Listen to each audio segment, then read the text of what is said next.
One of the subjects that Solomon deals with in the book of Proverbs is immorality. And he's warning his son, it would appear, about the dangers and the consequences and so forth of immorality. So we've been looking at that subject this week. Today we're going to finish up by looking at some of the means of victory. Solomon's been warning and showing the consequences and so forth, but there is a way around this sin. We don't have to fall for this. We don't have to suffer the consequences. And he gives us some means of victory in these chapters. And we're looking at chapter 7 and verse 24 first. The first thing we could say is start with your start with your heart, verse 24 of chapter 7. He says this, Now therefore, my sons, listen to me and pay attention to the words of my mouth. Do not let your heart turn aside to her ways. Do not stray into her paths. The first step in any sin, really, but immorality in particular, that the first thing we should do is look into our own hearts. The sins of the spirit, someone has said, almost always precede the sins of the body. In other words, the things that we do sinfully in our heart, in our bodies, or with our speech, or whatever, those sins are always preceded by thoughts in our minds, by emotions in our hearts. These are things that we've already thought about and contemplated and considered, or perhaps even experienced in our hearts and our minds. And so we start there. We look deeply in there and we say, that is not how I want to think. That's not how I want to live. And I would encourage you here on this front, don't involve yourself in literature and movies and podcasts or whatever else that might be corrupting morally, that might lead you in a direction of sinfulness in this regard. Don't fill your mind and heart with these kinds of things, because that is going to lead you to the next steps, that it leads you to actual physical actions that will bring about the consequences we've already looked at. Start with your heart. Deal with that before God first. Secondly, continue with your feet. Now we back up to chapter 5, verses 7 and 8 here, and notice some verses. He says, Know then, my sons, listen to me, and do not depart from the words of my mouth. Keep your way far from her, and do not go near the door of her house.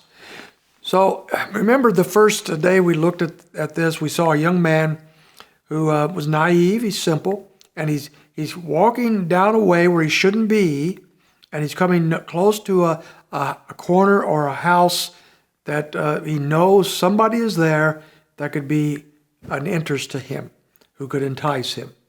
And so Solomon is saying here to that same kind of individual, don't go near her house.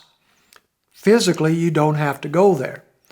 In other words, often our sins are the result of setting ourselves up. We put ourselves in a position in which sin is very enticing, very simple to do, very easy. We need to guard ourselves. We might need to guard our computers, for example, to stay off the sites that we need to stay away from. Put safety features on there, or put your computer in the living room where other people would see what you're doing. Same thing with your phones and so forth, which are much danger could be there. Don't put yourself in a position where it's really easy to fall. Stay away from her door. So start with your heart and continue on with your feet. And then if you're a married person, Solomon recommends very highly here in chapter 5, verse 15, draw closer to your own spouse. Drink water from your own cistern, verse 15 says, and fresh water from your own well. Should your springs be dispersed abroad, streams of water in the streets? Let them be your own alone, not for a stranger with you. And let your fountain be blessed, and rejoice in the wife of your youth. This is a beautiful thing to say and to remind us of. When we're married, and we've been married for a while, we might start looking around and say, well, there's somebody over there that looks like a better catch than my wife, my husband. Somebody's more attractive. Somebody laughs at my jokes again. Somebody who seems to us to be a better fit. Folks, those are traps. Those are lies. Those are deceptions.